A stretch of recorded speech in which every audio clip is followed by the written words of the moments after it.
Hello friends, welcome to Matt DG classes. आज हम chapter 7 करने वाले हैं, आधुनिकीकरण के रास्ते।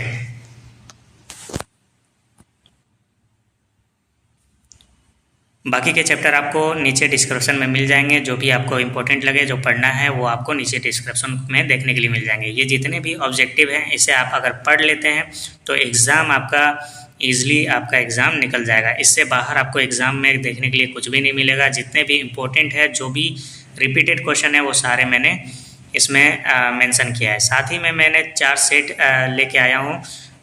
जो भी एग्ज़ाम में प्रीवियस ईयर में पूछा है, वो सारे सेट मैंने एक एक करके बताया हूँ। तो वो भी आपको नीचे डिस्क्रिप्शन में देखने के लिए मिल जाएगा, उसका लिंक भी मिल जाएगा। तो अगर आपको प्रैक्टिस करना है एग्ज़ाम का, तो वहाँ से आप उसको देख के और प्रैक्टिस कर सकते हैं। जितने भी क्वेश्चन हैं वो 2022, 23 और 24 में पूछे गए प्रीवियस ईयर के क्वेश्चन हैं। तो चलिए आज का पहला क्लास स्टार्ट करते हैं।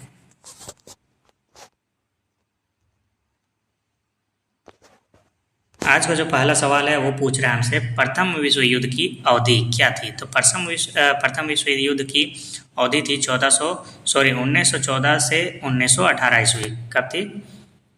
1914 to 1918। Option number C. Question number 2, चीन किस महादेश में स्थित है? चीन जो स्थित है वो है एशिया में। Option number A. कमेंट करके मुझे ये बताना कि इंडिया कौन से महादेश में स्थित है। तो इंडिया का आप कमेंट करके मुझे बताएंगे। चीन का क्या हो जाएगा? एशिया हो जाएगा। और इंडिया का क्या होगा, ये आप हमें कमेंट करके बताएंगे। क्वेश्चन नंबर 3, मंचू राजवंश चीन में स्थापित हुआ कब हुआ था? 1644 ईस्वी में। मंचू राजवंश कब चीन में स्थापित हुआ था? 1644 ईस्वी में। क्वेश्चन नंबर 4, जापान में औद्योगिक प्रदूषण के खिलाफ पहला आंदोलन कब छेड़ा गया था? तो पहला आंदोलन छेड़ा गया था 1897 ईस्वी में। Option number A.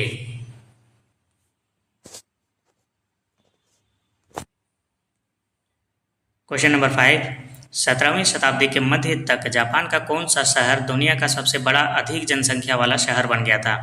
वो था एदो। ऑप्शन नंबर सी। क्या पूछ रहा है? देखो एक बार फिर से पूछ रहा है कि 17वीं शताब्दी के मध्य तक जापान का कौन सा शहर दुनिया का सबसे अधिक जनसंख्या वाला, यानी कि जिसमें क्या हो, सबसे ज़्यादा लोग पाए जा रहे हों, ज़्यादा जनसंख्या हो, वो कौन सा शहर बन गया था? वो था एदो।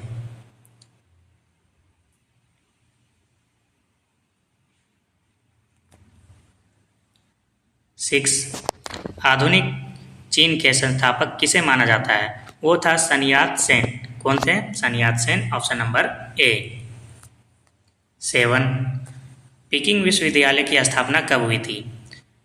1902 ईस्वी में पीकिंग विश्वविद्यालय का स्थापना हुआ था। कब हुआ था? 1902 ईस्वी में।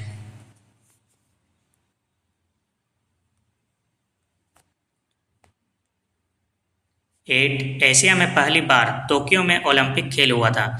और कब हुआ था वो? 1964 ईस्वी में। कब हुआ था? 1964। Option number B.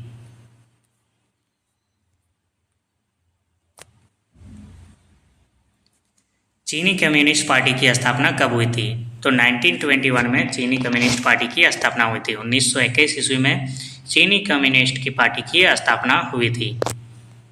10, जापान में पहली बार महिलाओं ने मतदान किया था। वो था 1946। उससे पहले क्या हुआ था? महिलाएं मतदान नहीं करती थी। तो हमारा क्या हो जाएगा? ऑप्शन नंबर डी हो जाएगा राइट आंसर।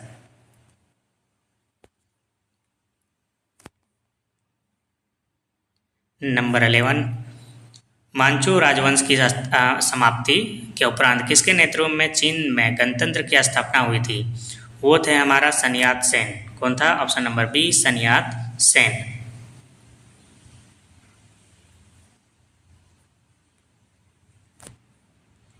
नंबर 12, चीन की सबसे प्रमुख जातीय समूह है हान। क्या है? हान। नंबर 13, ताइवान चीन से कब अलग हुआ था? तो ताइवान चीन से अलग हुआ था 1949 में। Option number A.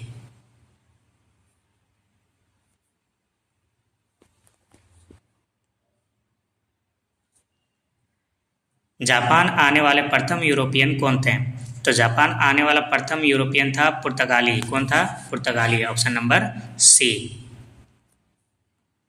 15, प्राचीन चीन का महानतम इतिहासकार किसे माना जाता है?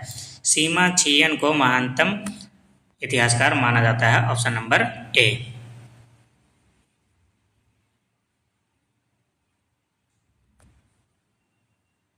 16, साम्यवादी नेता ट्रोट्स्की किस देश के थे? तो वो थे अपने रूस के। Option number B. 17, जापान में शोगुन शासन कब समाप्त हुआ था? 1867 ईस्वी में शोगुन शासन समाप्त हुआ था। कब हुआ था? 1867। Option number C. Question number 18, देखो क्वेश्चन नंबर 18 हमसे पूछ रहा है कि टोक्यो से योकोहामा तक रेलवे लाइन कब बिछाई गई थी? तो वो कब बिछाई गई थी? अपना 1973 ईस्वी में। Option number D.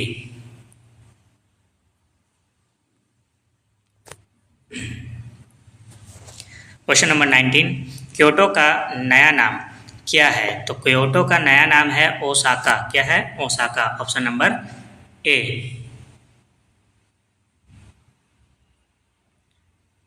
Question number 20, Japan में किसका शासन था? तो जापान में जो शासन था वो था शिकोकू। किसका था? Shikoku. Option number B.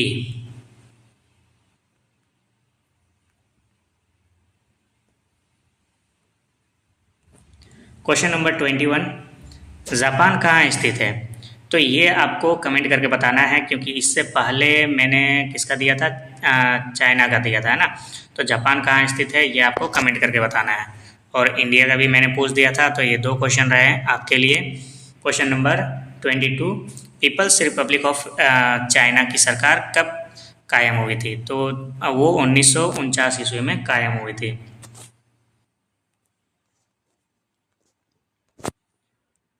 23, Japan ने 1910 ईस्वी में कोरिया पर जबरन कब्जा कर लिया, जिससे किस राजवंश का अंत हो गया था? तो हमें उस राजवंश का बताना है कि जब 1910 ईस्वी में जापान ने कोरिया पर जबरन कब्जा किया था, उसमें एक राजवंश का क्या हुआ था? अंत हो गया था। तो वो राजवंश कौन था? अपना जोसोन राजवंश था। Option number A. आज का आखिरी क्वेश्चन नंबर 24, कोरिया की पहली महिला राष्ट्रपति कौन थी? तो ये आपको क्या करना है? कमेंट करके बताना है कि कोरिया की पहली महिला राष्ट्रपति कौन थी, वो आपको कमेंट करके बताना है। मिलते हैं नेक्स्ट वीडियो में। Thanks for watching.